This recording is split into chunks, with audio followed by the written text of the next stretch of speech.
Hello and welcome to yet another press briefing with Covering Climate Now. My name is David Dixon. I'm the TV Engagement Coordinator and resident meteorologist at Covering Climate Now. We are so thrilled that you're here today with us to explore faith-based community climate action. Now, for those of you that might be new to Covering Climate Now, we are a global collaboration of 500 plus news outlets in 60 countries that reach a total audience of billions of people. We're organized by journalists for journalists to help us all do better coverage of the defining story of our time. We convene discussions like today's webinar where journalists can talk amongst ourselves about how to tackle common challenges. In addition, we train newsrooms both in English and in Spanish, provide cutting-edge analysis in our Climate Beat and other newsletters, and establish standards of excellence in climate reporting through our annual awards program. The best thing, all of our services are free of charge. You can go ahead and find more information and apply to join Covering Climate Now on our website, simply coveringclimatenow.org. All right, let's dive right in. This weekend, May 24th, marks the 10th anniversary of Pope Francis's groundbreaking papal letter, Laudato Si, Praised Be, in which he appealed to people of all faiths to care for our common home. Francis's passing last month and the election of Pope Leo XIV has led many to wonder if the new pope will continue to make climate change a priority for the Catholic Church moving forward. While Pope Francis may have been a trailblazer, leaders across many faiths have joined him in advocating for urgent action on climate.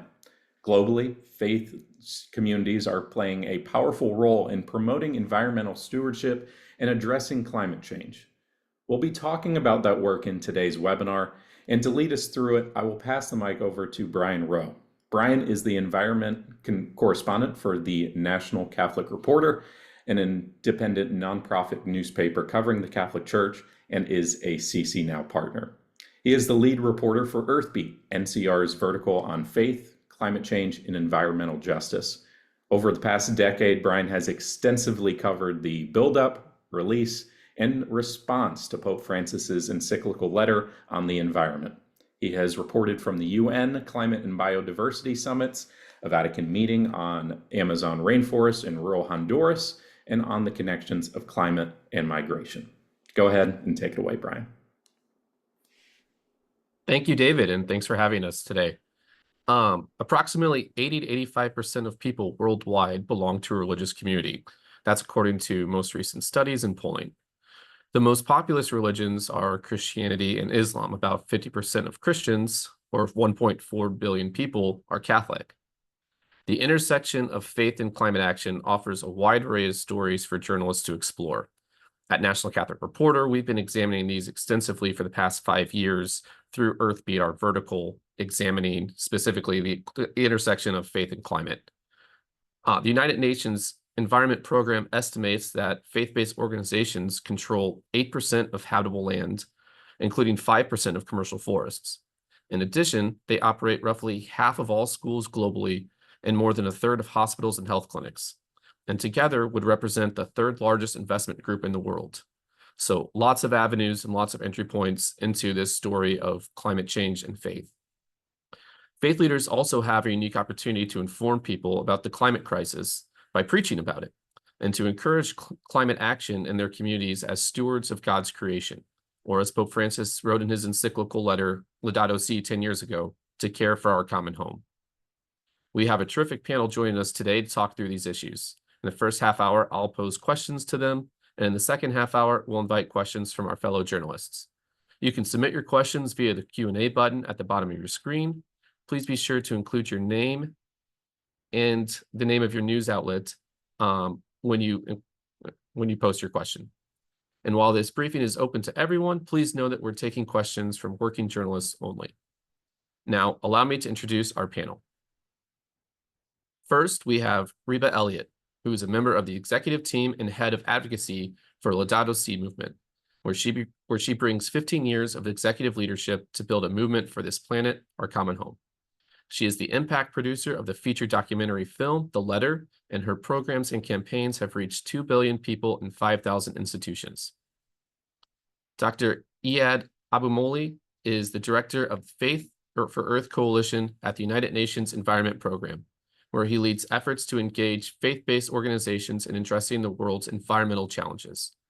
With over 40 years of experience in sustainable development, policy, and environmental governance, Dr. Abumoghli has held various leadership roles within the UN.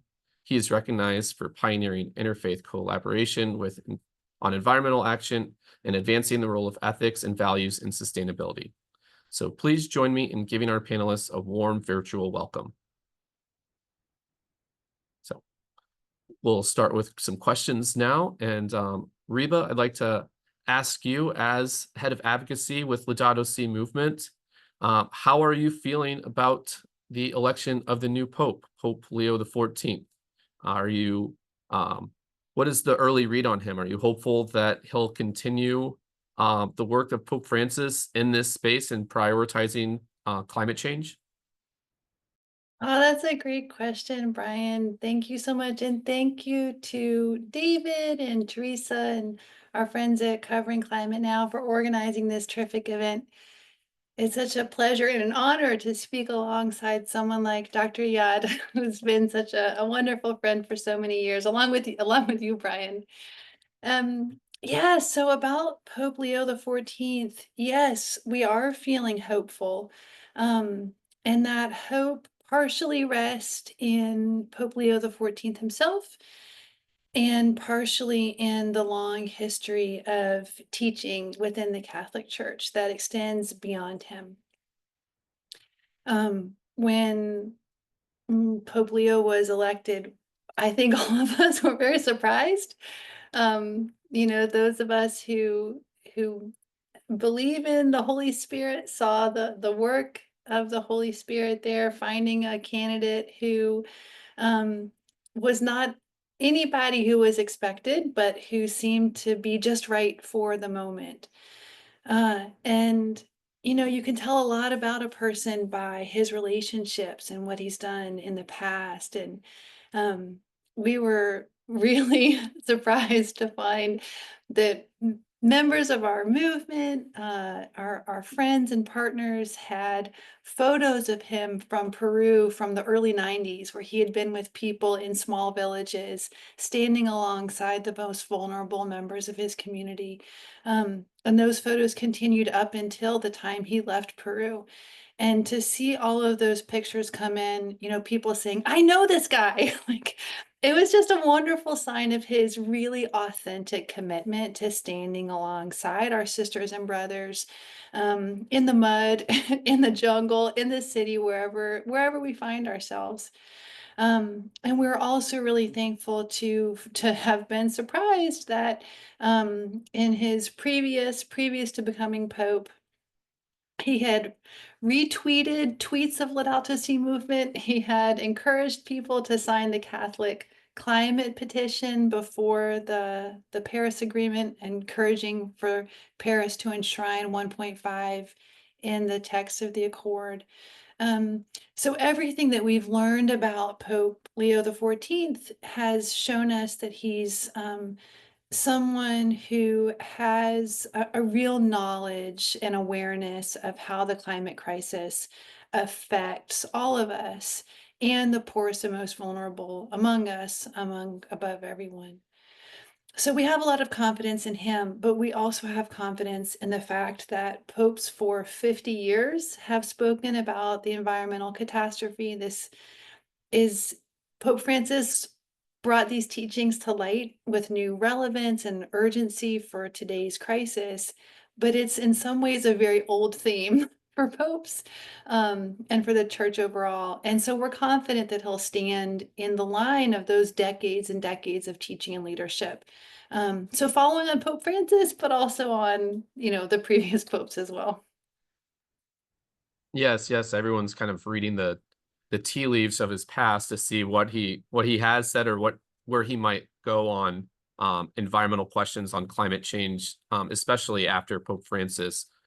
We had reporting today that looked at his time in 2023 when he was still bishop in Peru on the ministry, the service he was doing in the aftermath of severe flooding that happened in northern Peru.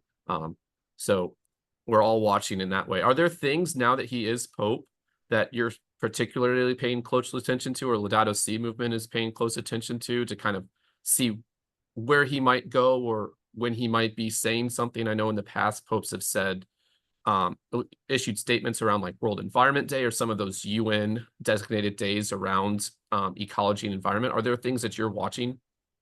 Yeah, that coverage in National Catholic Reporter was great. So kudos to you and the team for pulling that together.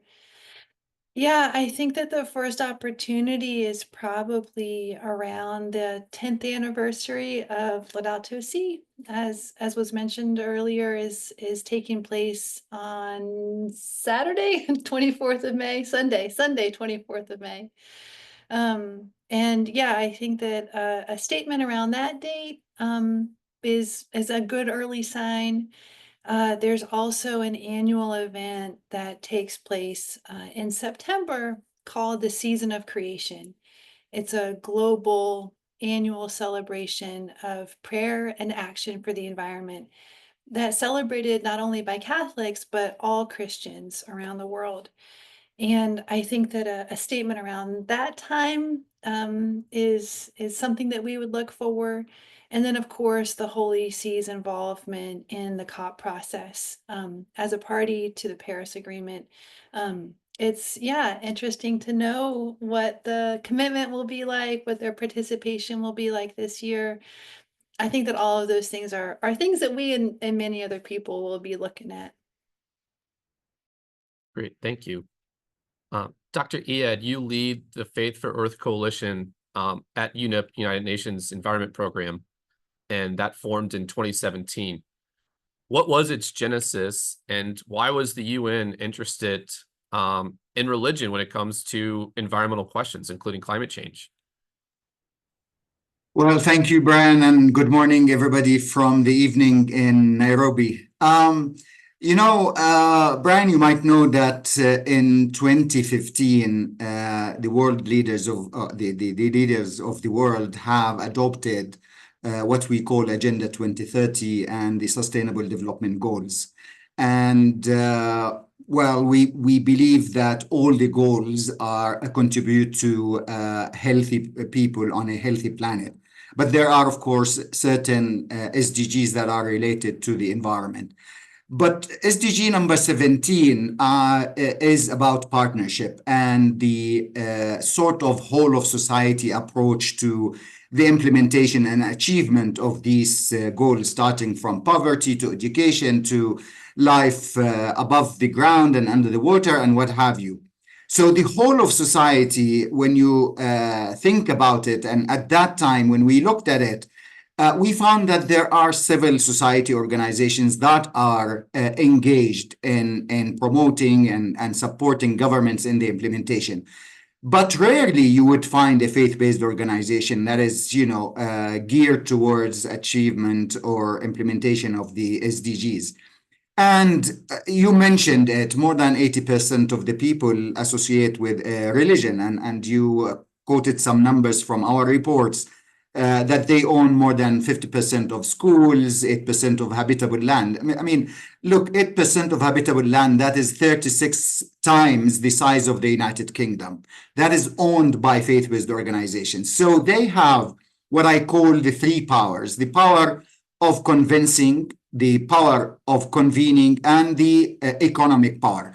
Convincing, of course, they have a set of standards, teachings that are centuries old that they can rely on when they teach about, how to live in harmony with nature. And convening, look, I mean, millions and millions of people go to churches on Sundays or mosques on Fridays and so on. It's only a call for prayer that brings people together.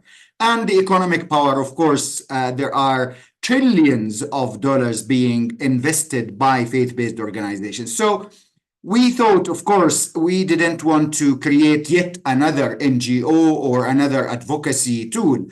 But, as the United Nations Environment Program is the highest authority on environment at the global level, we have our governing body, which is called the United Nations Environment Assembly, that meets every 2 years and adopts decisions and resolutions related to the environment. So we provide the policy arena or policy dialogue where we bring people from different backgrounds. So one of the most important elements was to bring faith leaders and faith actors to be part of that policy dialogue and to impact the policies and decisions that are adopted by politicians.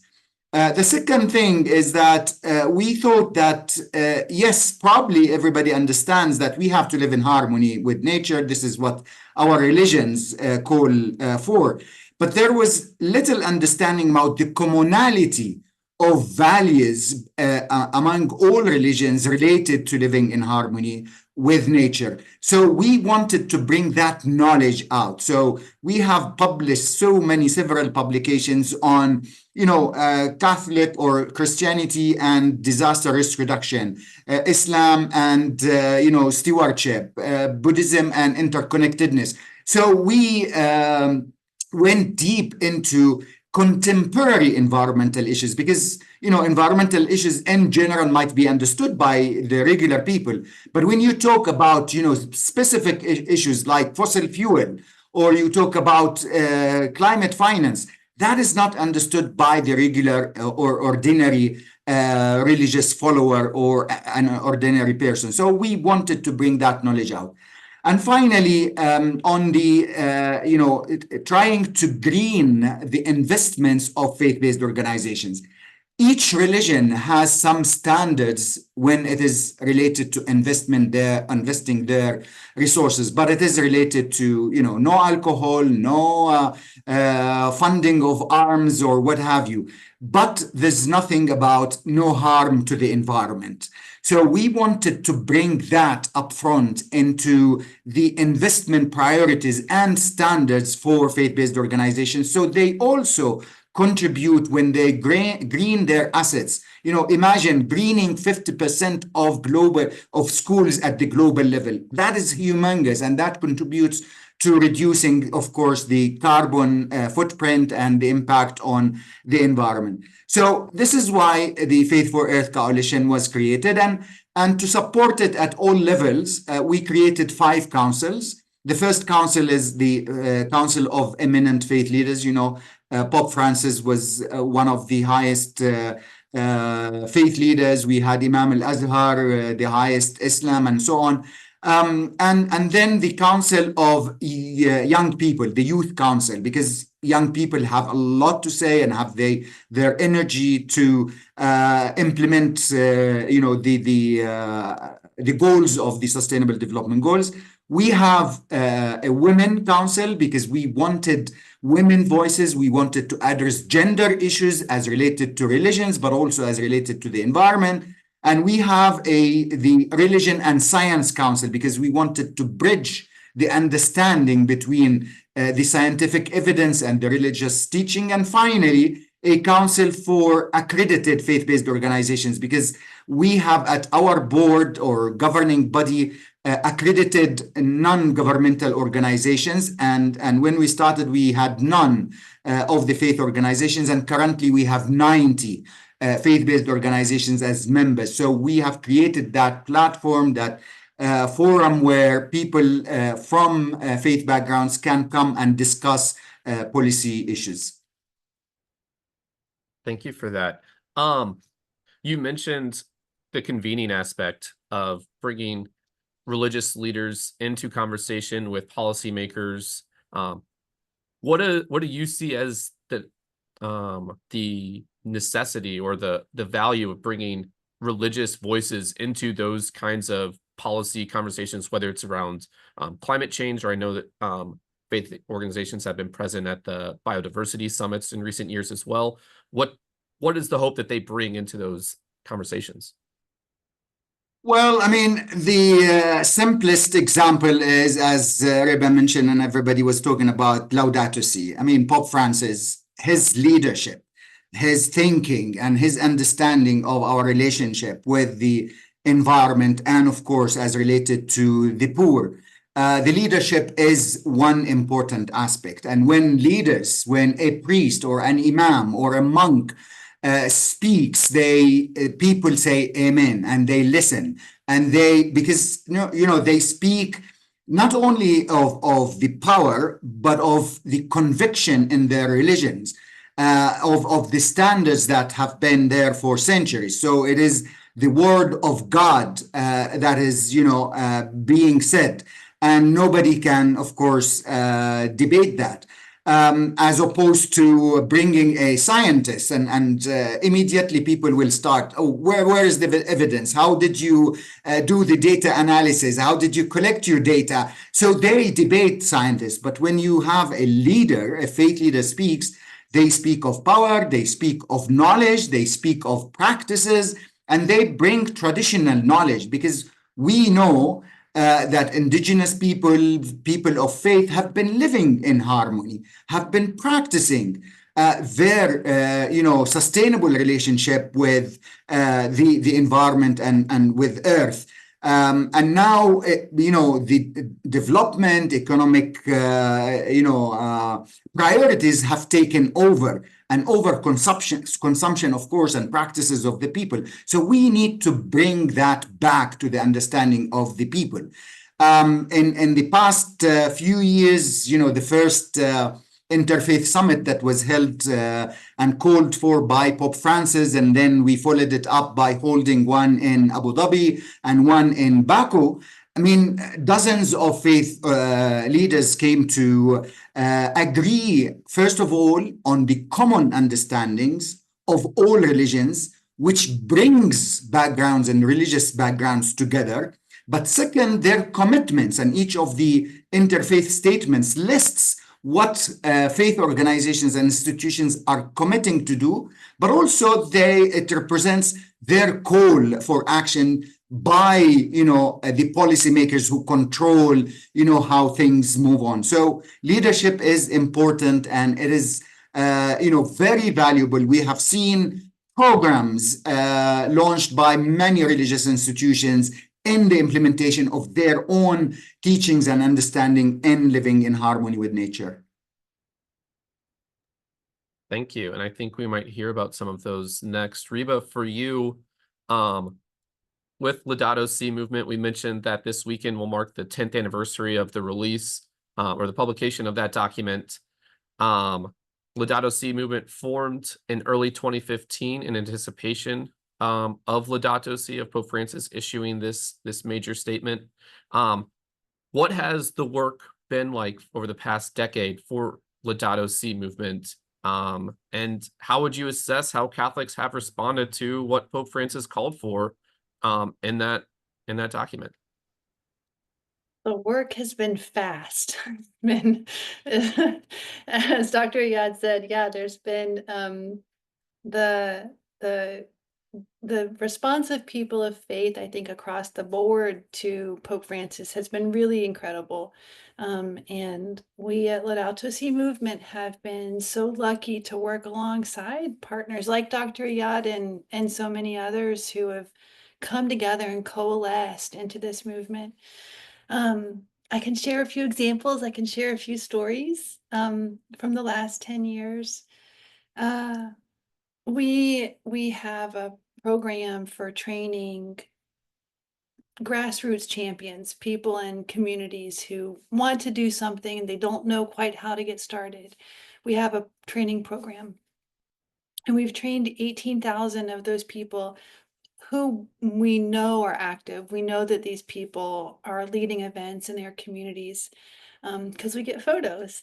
So 18,000 people are active in local communities on the ground, and hundreds of thousands more are not going through a certification program. But are in our case Catholics who have taken this message into their hearts and wanted to share it with their family and friends. And as Dr. Iyad said, sharing a message in a faith context is unlike sharing it almost anywhere else. There's this assumption of trust and among the people who share a community, and an assumption that if my friend in church is asking me to come to a film screening or a prayer service or a tree planting or a petition day for my local legislator to talk about climate and biodiversity, it must be something important. It's someone that I know. And so to have that kind of grassroots momentum in the last 10 years has been really extraordinary, because all of those are stories of, you know, people, like just ordinary moms, dads, neighbors, teachers, gardeners, people that are just the people in your neighborhood who are leading this work on the ground, which has been, yeah, just to kind of be touched by this wave of action has been, on a personal level, very moving.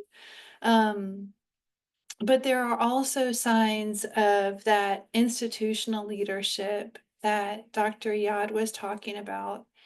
One of the programs that's been developed in the last 10 years is called the Laudato Si Action Platform. It's a program that's sponsored by the Vatican, and it's for Catholic institutions like hospitals, universities, schools. That statistic about the number of institutions in civil society that are faith-based is relevant here, I think.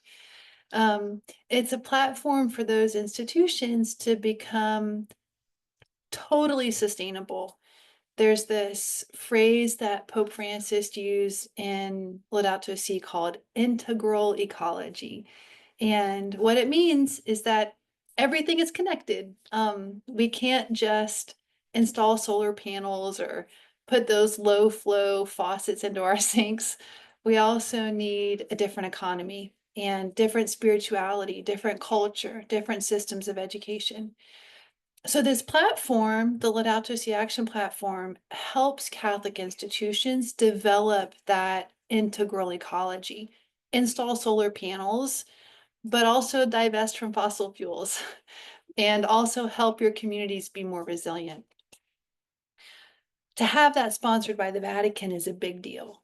And here in the US, the Diocese of Lexington, Kentucky, so the kind of regional unit of the church in Lexington, Kentucky, is one of the institutions that has enrolled. And Lexington has also encouraged all of its member parishes to make their own Laudato Si plans through the umbrella of this program. So from the Vatican down to the level of the diocese, and then down to the level of all the local churches, that kind of institutional leadership is filtering through. And people are making real changes. People who are in decision-making positions of power and authority, are changing how their institutions are run. I'll just say one more very quick example. The response in the Philippines has been particularly strong. Pope Francis visited the Philippines in the wake of Typhoon Yolanda, it's called in the Philippines, the really strong typhoon some 10 years ago. And was with people in a mass. He put on a yellow poncho. There was wind and rain all over the place, and Pope Francis was out there with people and giving communion, and again just standing with people where they are. And the Philippines has responded very strongly to his call to make action on climate change more urgent, more ambitious, more real, more fast moving. The entire bishops' conference of the Philippines, so the kind of united body of the church in the Philippines, all the head honchos in the Philippines, they have divested from fossil fuels.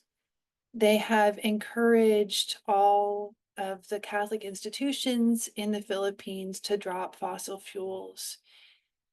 And they have also turned down donations that come from extractive industries. They don't accept money. that comes from fossil fuels, mining, all that stuff. The average salary in the Philippines is around $200 a month.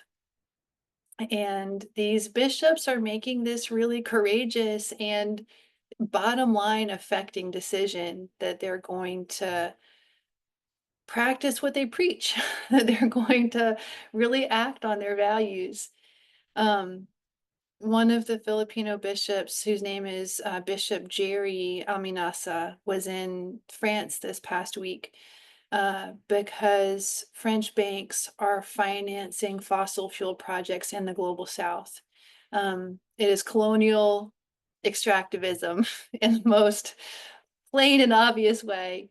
And Bishop Alminasa was there for the general meetings of those banks to look bank executives in the eye and say, your fossil fuel project is in my country.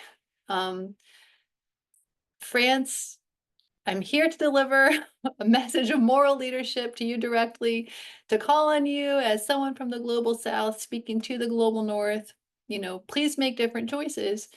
And yeah, I think that's one of the stories of someone who's just taken this into his heart and acted on it. And there are just thousands and thousands and millions of stories like that over the last 10 years.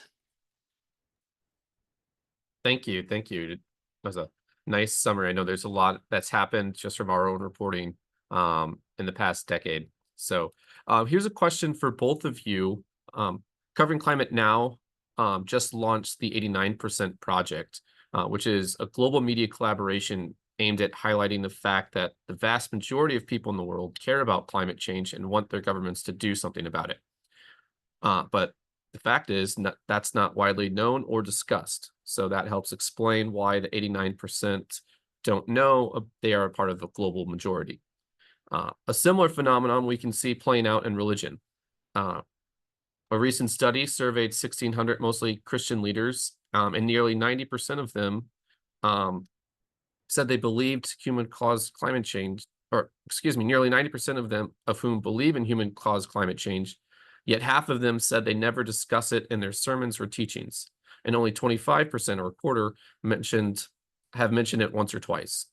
Researchers also surveyed Christian churchgoers, asking them what percentage of religious leaders in the US that they thought believed in human-caused climate change, and they underestimated it by 39 to 45%. So I'm curious, both of you, what are your kind of reactions to those findings? Does that ring true to your experiences that faith leaders might affirm the scientific consensus on climate change but aren't talking about it?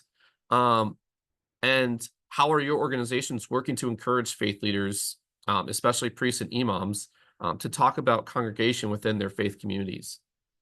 So Dr. Iyad, do you want to start first? Sure. Well, unfortunately, it is true what you have mentioned. And what I call it religious illiteracy when it is concerning the environment. We understand our religions and we understand how to do our rituals and how to pray to God and how to do pilgrimage and how to give charity, but we do not understand how to live in harmony with nature according to our religions. And I'm generalizing because this is, as you mentioned, surveys prove that not too many people understand. And indeed, it is partly because we do not understand. Nobody has helped in explaining the relationships, but also because the scientists, the language of the scientists is not clear. When you talk about climate change and increasing the world temperature, what does that make any difference for somebody who's living in the desert, for example, with 40, 50 degrees centigrade? 1 or 2 degrees wouldn't make a difference, if it is getting colder in other areas.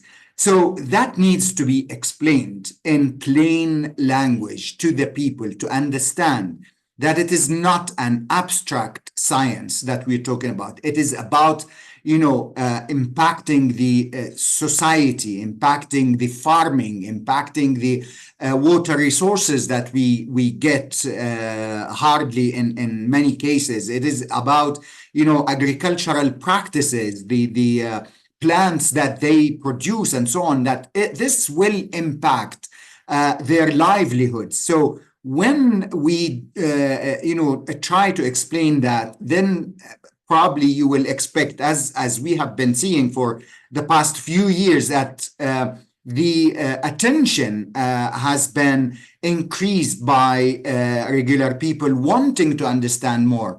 And this is why, as I mentioned before, UNEP has come up with, so many publications. Currently, we have more than 40 publications on specific issues, all the contemporary environmental issues related to religions. And we have taken at least 15 religions and explained those issues from their own perspective. So we're not talking about only Christianity or Islam. We're talking about 15 more religions and how they relate to the environment.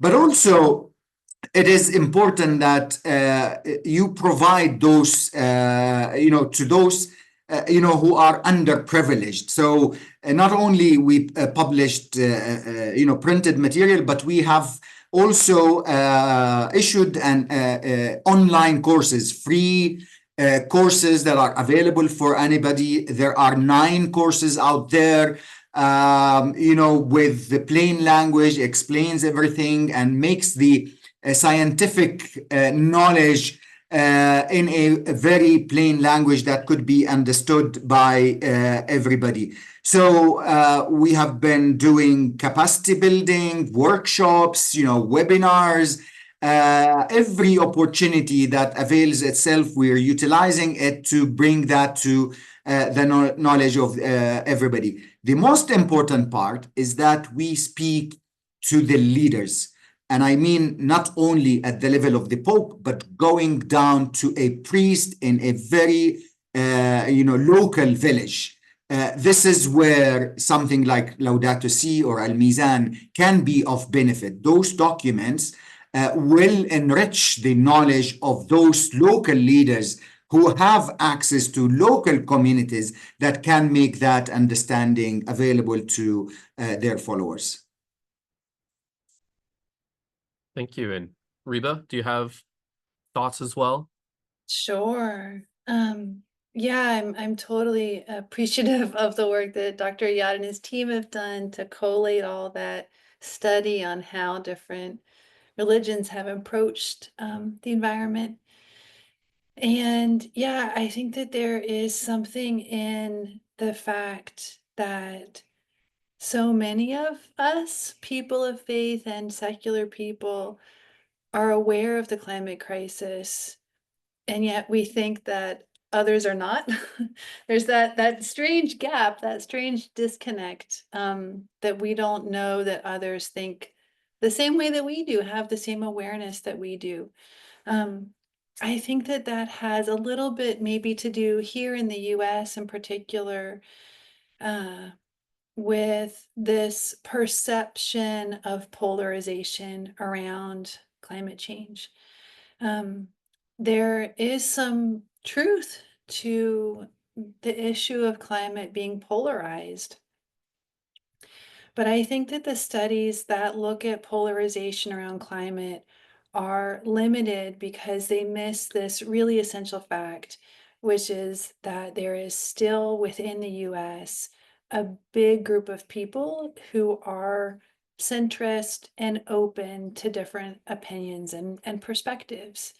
And I think that sometimes within communities of faith, we have a reticence to discuss issues that we're worried might be controversial or might start a fight or might make people feel uncomfortable. But the good news is that climate change is not one of those issues. The good news is that the vast majority of people of faith are aware of the climate crisis, aware that it's caused by human beings, and aware of the teachings of our faith that guide us to honor our Creator by caring for creation and each other. And if we were more comfortable talking openly about that, we would find that we actually have a lot of friends who think the same way we do. Thank you. I want to jump in. Dr. Iyad, you'd mentioned Al-Mizan. So question for you on that topic, since you brought it up. The last year, this was a document that Muslim scholars issued, Al-Mizan, which Faith for Earth Coalition helped coordinate. Can you describe a little bit what the document is, what Al-Mizan says, and what are some of its main takeaways? And also, what has been the reception in the past year? Well, thank you for asking this question, and I'll be quick in my answer because I believe we need to listen to the audience. Well, Al-Mizan is the Islamic, if I want to put it simply, the Islamic version of Laudato Si. Laudato Si is based on the Bible, the teachings of Christianity, and Al-Mizan is based on the teachings of Al-Quran and the practices of Prophet Muhammad, peace be upon him. It is called a covenant for the earth. So what we extracted actually is the relationship between humans and the creation and the environment. And in Al-Mizan, there are more than 50 principles extracted from Al-Quran and the Prophet practices, talking about our relationship with the environment. For example, we refer to Al-Mizan itself, which means balance in English. And God has, clearly mentioned in Quran that He has created everything in balance. So He created pairs of everything. He created, the moon at night, the sun in the morning, stars. He created, trees, and even look at the body of a human being. Everything is in balance. The heart pumps the blood goes and carries nutrients. So everything was created in balance. But also God says in the Quran that humans have been known to breach that balance because of their greed. So we talk about the greed of the people, and this is, I think, is agreed by all other religions, that greed has taken us where we are now because we want to consume more. We want to abuse the stewardship responsibility as mentioned in the Al-Mizan, which is called Khalifa. Khalifa is a steward or a person who's responsible for the creation of God. God and Al-Mizan talks about the oneness, our interconnectedness with the creation. So we are all in one, which is the oneness of God as well. So the Al-Mizan describes the nature of current crisis. The good thing that it came 7 years after Laudato Si, so many things have happened already after Laudato Si was launched. So it was captured by Al-Mizan, for example, fossil fuel, for example, proliferation treaties that are being discussed, and all the discussions at the COPs. It was captured in Al-Mizan. And then Al-Mizan relates all of these contemporary issues from the perspective of the Quran. Currently, it is available in 8 languages. There are 3 more languages coming up in the next couple of months. We are nationalizing Al-Mizan. So Al-Mizan is a global document. It was, yes, written by scholars, but it was adopted by the highest Islamic authorities like Al-Azhar, like the Council Muslim of Elders, and so on. And we have consulted more than 350 Islamic organizations worldwide. So it became an Islamic document. Now we're nationalizing it. We have launched a national committee of Al-Mizan in Jordan. And in Jordan, they launched the first national Al-Mizan Park that uses the ecosystem restoration principles in Al-Quran for the management of ecosystems in that park. We have launched the Zanzibar ecotourism based on Al-Mizan and the teachings there. And we have now been working with Pakistan and Malaysia to launch their national strategies based on Al-Mizan for religious-based advocacy and moral responsibility. The most important part, as Riba mentioned, is the moral authority of religions towards the environment. It is not only science and technology and policies, but it is the moral value-based authority that we as humans have over the environment and how we live in balance and in harmony with nature. Thank you for that. Thank you both. We have had some audience questions coming in, so I'd like to turn to some of those. First one was from Diara Towns. She's an investigative journalist with Sunlight Research Center. And she wants to know, her question is, how do faith organizations how do they overcome the challenge or questions of authenticity, especially kind of the role that faith communities have had, especially here in the United States, related to the doctrine of discovery or slavery. So how is that something that faith communities can talk about stewardship in the environment today in a way that is convincing to people that might have questions or concerns about what the role of faith communities in past atrocities?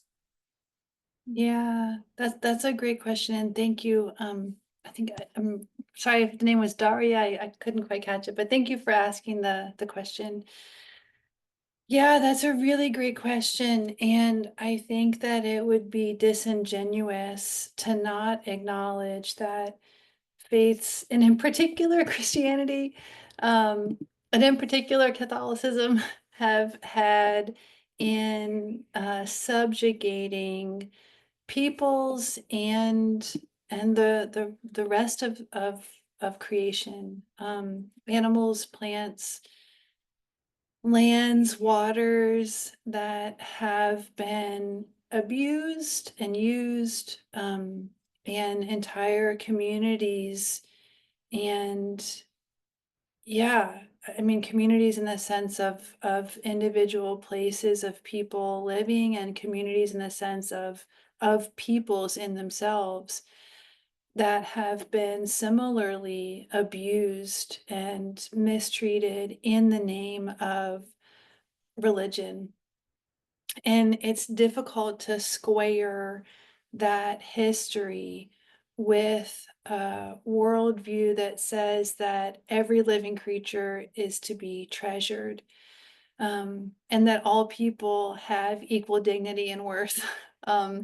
There's a history there that doesn't quite hold with some of the other things that religions like Christianity teach us. And there's no way to make those things come together. There's no way to ever, yeah, there's no way to say that they are not complete and total polar opposites.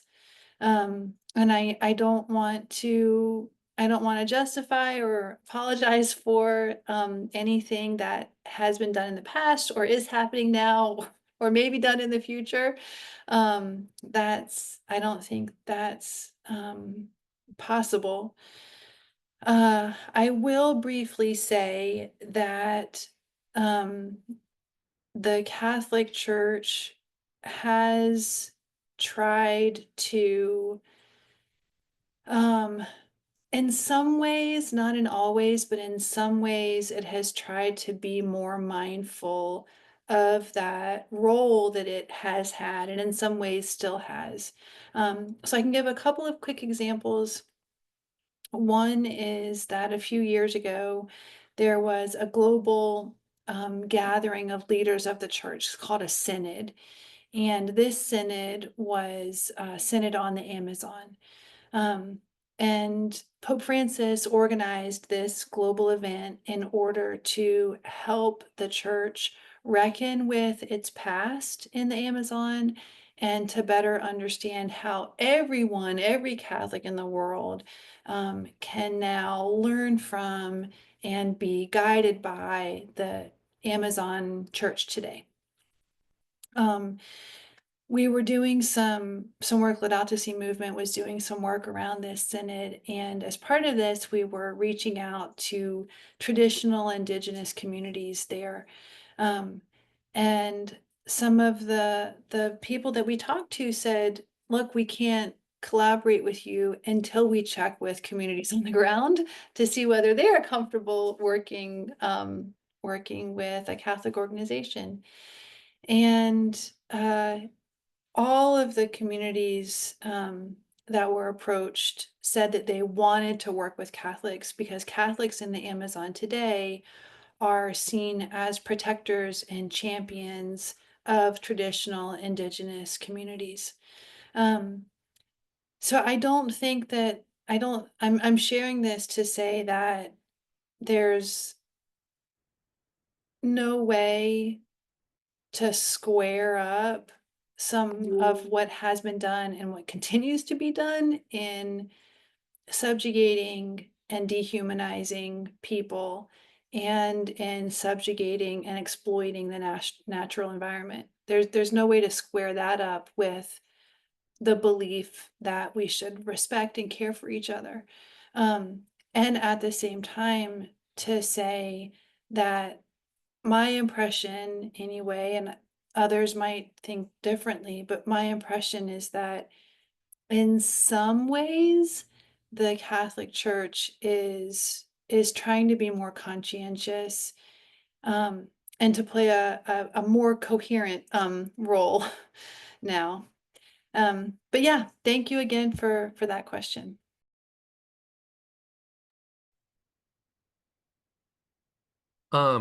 And I think we might have time for squeeze in one last question. So this comes from Cynthia Astle with United Methodist Insight. She said, or she's wanting to know what guidance you could provide on how making fossil fuel divestment least harmful to those who have relied on its financial support in the past. She mentioned that there was a regional United Methodist Church unit in California who recently agreed to divest completely from fossil fuel holdings. But this is an issue that gets a lot of pushback within the United Methodist Church, and I can speak from reporting, it gets pushback in other churches as well. So what guidance might you offer in those situations? Well, if I may respond to this, it doesn't have to be this way or that way. Of course, divestment is something that has been adopted. More than 55 churches at the global level have committed to divestment. In 2020, there was an agreement to divest $11 billion worth of investment in fossil fuel. And there are alternatives. So if investment in fossil fuel generates resources that goes back to the community, which in most cases, I doubt it doesn't go back to the communities, probably at a level of charity rather than, investing back into the society, there are other alternatives. Running now a car or running a house on a solar powered system is much cheaper than running an industry on fossil fuel. There are, of course, global agreements that manages the carbon trading. If you base your economy, for example, on fossil fuel, you have to compensate that by paying your carbon tax to other countries or to the people who are being impacted by your investment in fossil fuel. So there are many examples. On the individual level, we have launched what we call the Moral Imperative Initiative with the World Council of Churches and the Muslim Council of Elders. And this works with the local bank. So anybody can go to the bank and question the CEO, where does my money go when I put it and save it in your bank?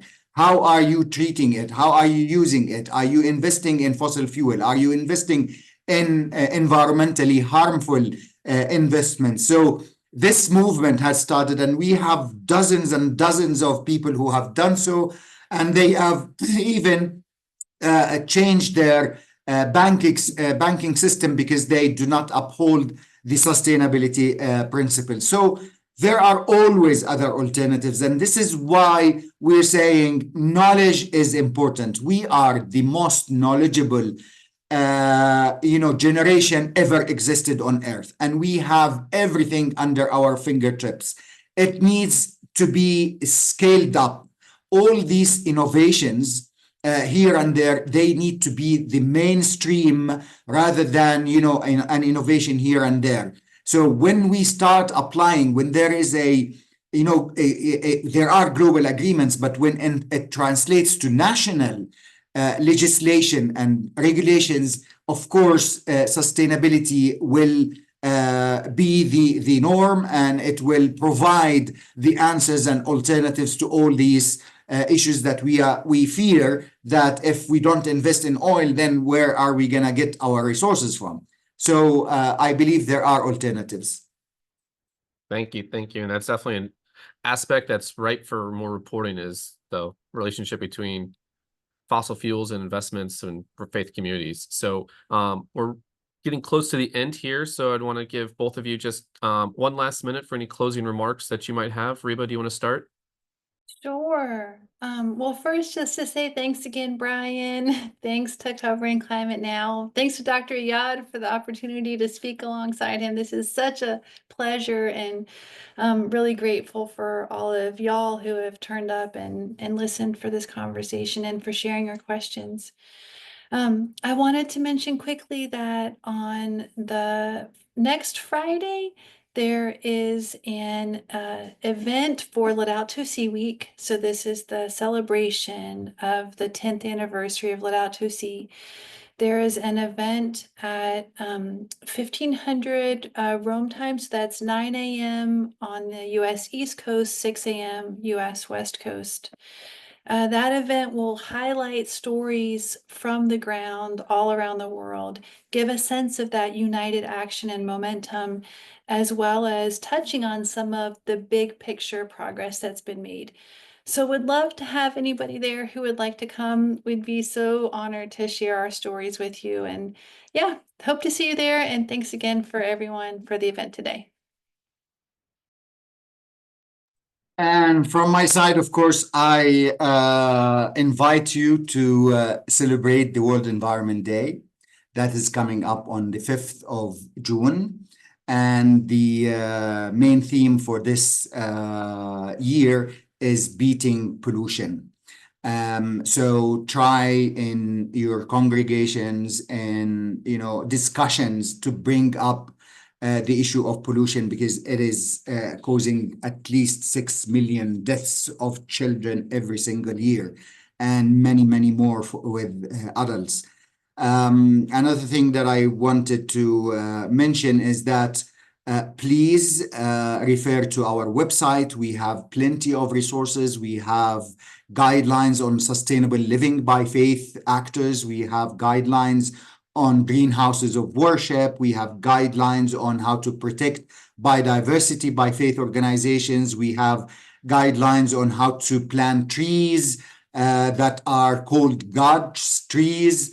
So there's plenty of resources. Education and knowledge is the key towards living in harmony with nature, and we have the knowledge out there. It just needs to be captured and practiced. Thank you.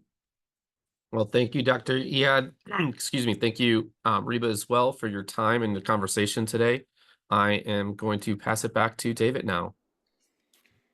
Thank you all again. And once again, I want to personally thank Brian as well as these wonderful panelists for joining us. I think it's been incredibly insightful, and hope it has been for you all as well. When this webinar ends, you're going to be asked to respond to a survey. We ask you complete this. It's very valuable feedback that helps us plan further programming from us over at Covering Climate Now. It should only take a minute. I also encourage you to sign up for our newsletters at Covering Climate Now so you can further stay informed on the climate story globally and in our communities.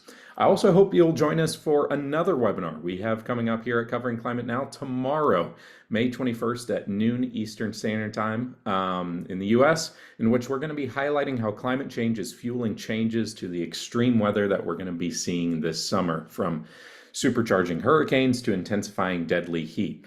Check out the link in the chat that my colleague Teresa just put for more information and to RSVP. And otherwise, stay in touch, and thank you all once again for joining us.